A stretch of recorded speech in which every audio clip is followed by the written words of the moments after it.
well, this is the day after the storm, and I thought I'll just do a run through of what happened, because last night, I'm just going to put this on here because I need a coffee. I have got stress levels. So anyway, last night it was so bad that yesterday afternoon it was so bad that I decided I can't take anymore, because the van was shaking crazy. And it's the gusts of wind that you're frightened of, because when it's a consistent wind, you know where you're at. But when the gusts come, that's when it knocks the van. And so I started freaking out, and I thought I can't take it. So I went and got in the car, and I actually did a vlog in the car, but I don't know if I'll put that on yet, because you could tell I've been crying because I was so stressed. And when you're on your own doing something like that, it just amplifies everything. Like, I really am on my own. There's no support of anything, and you feel vulnerable in a van anyway. Even if I'd have had someone with me, you still have that worry that you're going to lose your home. So anyway, I pulled myself together while I was sat in the car and said, I need to go to the toilet, just go home. So I went home, and when I came in it was still the same, but I talked myself back around and said, right, this is as bad as it can be. But at 4 o'clock the power went out, and then it was followed by the internet signal, so I couldn't speak to my family and say I'm alright. And then I thought, do you know something, I am so lucky that I'm a low-key prepper, because I've got a bag full of candles and I've still got some batteries left for fairy lights. I actually thought on yesterday without realising, because I always do things subconsciously, and when I was in town yesterday I bought salad, and I haven't had salad for a long time, because it's usually warm food that I like in winter. But I bought some salad, so obviously the power went out, and I thought, right, just eat the salad then. So I went into the back end of the van and I closed the door over, so I'm literally in the bedroom and it's all shut down. And then I lit some candles, and I had my fairy lights on as well. And I thought to myself, do you know, if I hadn't even had them, it goes dark at 5 o'clock. So from 5 o'clock, how many people were sat plunged in the darkness with no candles and stuff? And how many people would have been sat there cold as well? A lot of the houses around here, the new builds, are all electric. If that power goes out, you've got nothing. You've got no heat, light, anything. And I didn't even realise that my Chinese heater doesn't work without electric either. Now, I've got a camera up, and that can run without the internet, because it stores it onto the SIM card and stuff like that. So I've got that, but my water didn't work. I didn't even think about that. I went to get a cup of tea. I thought, well, at least I've got gas, so I can just boil the water on the cooker. I went to use the tap and the tap wouldn't work, so I had no water, and I thought, oh, for Pete's sake. Luckily, again, I'd bought a pack of fizzy water, and I haven't drank it. And I don't know why I bought it, because I wasn't really touching that. But it came in handy, you know. So I do things without thinking, and then they always come in handy in the end. But I was thinking last night how this is not good for any of us, that we are so reliant on utilities and on the system. And I was just overthinking last night, because obviously there's no distractions, because you've got no phone, no TV, no radio, I had no company, so I was with my thoughts as usual. And I thought, you're in a house or a van, don't matter what you're in, if you don't have supplies for backup emergencies, you all suffer equally. You know, you're just as cold in a house with no heating as you are in a van with no heating. So, and I thought, what about all those vulnerable people who they've relied on having the electric, and they might have even got benefits like disability benefits and stuff like that. Then I was thinking, even if they could go out right now, with all the power being down, I think the ATMs would have been down, the checkouts at the supermarkets would have gone down, there wouldn't have been any way to use a card for payment. And then I thought, how important is cash? And we're getting rid of it, and we're going more to contactless. And I thought, that isn't good. When you think about a power outage like that, you literally cannot touch your money, your own money. You can't do internet banking, so you can't transfer funds to people who need it. You can't do nothing. So without the internet and the electric, I'm like, oh my gosh, this is what it's really like without the society that I'm trying to leave. And this is why I always say you still have to keep one foot in it, because can you be truly independent without it? Think about that. Even my car's always got a backup supply of petrol, because I store it elsewhere, like just a couple of cans of petrol just in case. Then I've got kerosene for the heater, but the heater would not work because it's powered up to the electric as well as the kerosene. So, and then of course all your lights. My fridge is connected to the gas. But I thought, flipping heck, if I hadn't have thought on the other day, I went and bought a little gas bottle, and it's on now, but I didn't need it at the time. But I don't know why, I just thought, just buy it now, and I'm glad, because again,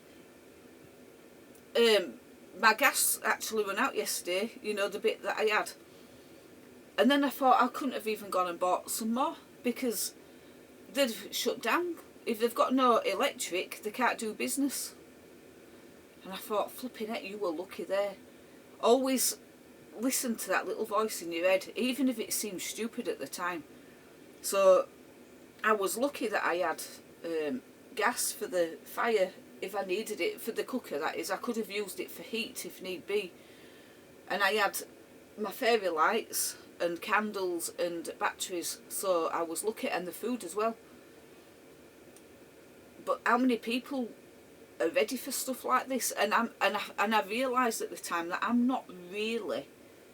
So it's something I'm going to work on, because I think it's important to make sure that you're safe without the system, because it will go down. And people have been talking about this for years. And when it goes down, we're screwed. How many people work online? And if you can't get the internet or electric and stuff like that, then you can't do your job. So you're not bringing an income. So we need to have lots of different things going on. So I think I've had a bit of a wake-up call. And even though I was freaked out yesterday, I always talk myself back around and think, right, you've just realised how tough you are because you didn't go home. Because I said, that's it, I'm off. But I didn't. No, I talked myself out, and I said, do you know what? You're not the only one scared, and you're not the only one struggling, because everyone's going through the same thing. And at this point, whether you're in a van, a house or a castle, it makes no difference. You're all going through the same thing. So I talked myself back around, and I said, right, okay, be prepared in case there's another time. So what I've decided to do is get some storage and put my prepping gear in there, and make sure it's not too far away, so I could walk it or go in my car, but make sure it's not in the van, because if this van got decimated, then all that stuff goes with it. So you've got to think outside the box. So that's what I'm going to do anyway. I have got stuff stored here and there anyway, like with family members, because when I left my house I kept a few bits, like my piano and stuff. But you've got to be ready. I've just gone and had a look outside, and the box where my kerosene heater's in had been moved away, and the weights on top of it that were keeping it down had gone. They've gone missing. But next door's has lost his window. It's smashed in, and his awning's gone, I haven't been round the rest of the park to look, but I can see debris down on the cycle track, and there's a lid off somebody's shed down there and stuff like that, so there's going to be a lot of things about. I know a tree came down yesterday near the park. I saw the traffic all slowing down. But everybody gets impacted differently. Some people wouldn't have noticed anything. Some people would have really struggled, you know. But all is well. I hope everyone else is alright, but I think because of, I do believe in the weather manipulation. I don't think it's natural weather conditions. It's going on all over the world, and I think that it's done on purpose. And I know that people think I'm crazy, that don't matter, but I'm not playing along with it. I think the only thing we can do is just have a plan A, a plan B, and even a plan C. The good thing about me is I don't have valuables. I don't wear expensive clothes, jewellery. I don't have anything expensive, you know. Even my phone's like 60 quid or something. I don't have anything that's you'd consider to be a massive luxury, although this feels like luxury to me. But I'm not scared of losing stuff, and my van itself is easily replaced. It's not like a house. If a roof blew off a house and you owned it and the insurance didn't cover it, you're talking thousands and thousands of pounds to get that fixed. I could replace this van for a couple of grand. It's not the be all and end all. But actually last night I was thinking, would it be better for me to get an actual van that drives? And then if I could be here anyway, but if the storm comes like that, I could actually just, with the notice that we got, I could drive off somewhere to shelter and just stay there until it's over. And it might be a safer option to do something like that rather than a static van that's not moving, because you really are at the mercy of the weather. But from what I can see, just looking around at the vans that are here, it looks like they're all okay. But I know from experience, like the one next door's been trashed, so it depends on where the gust comes, and you can have a long line of vans and it'll attack one or two of them out of 10, and you don't know if it'll be yours. So you've got to always think, what if, and just be prepared. And then I thought, I've done this my whole life without realising, because I was a brownie. and I remember getting told, always be prepared for everything. And a lot of us live subconsciously. We just go about our life without thinking about doing it, because we get stuck in routines as well.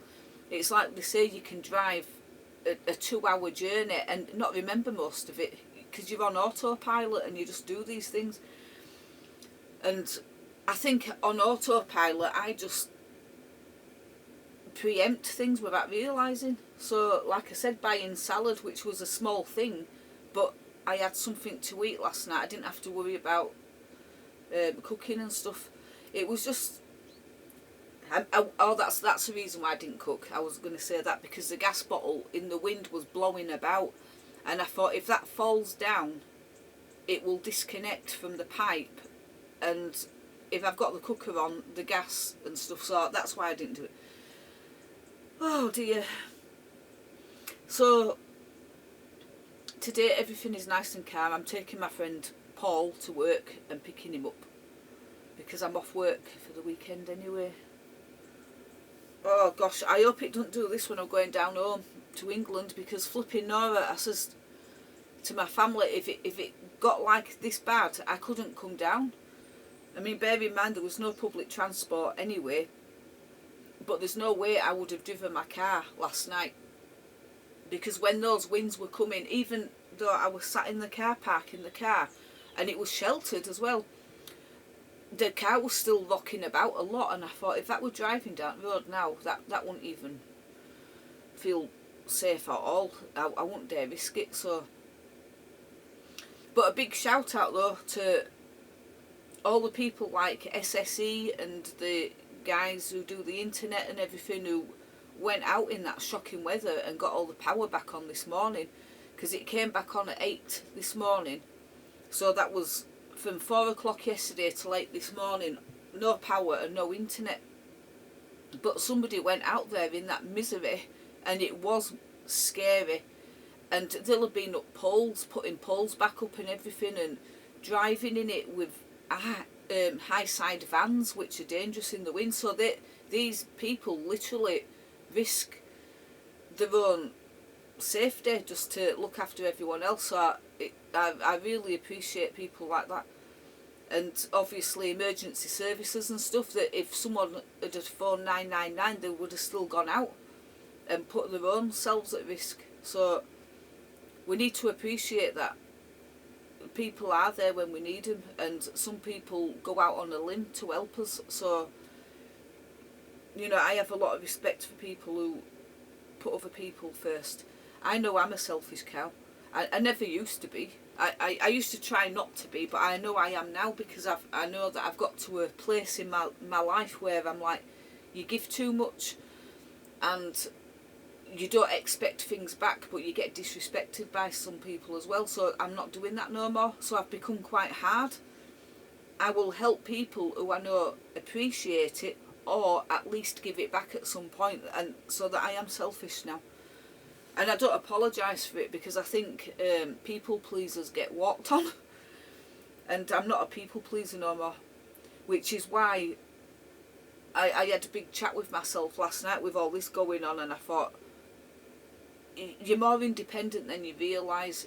Even on death's door you don't ask for help, which is not always a good thing, but you don't use people.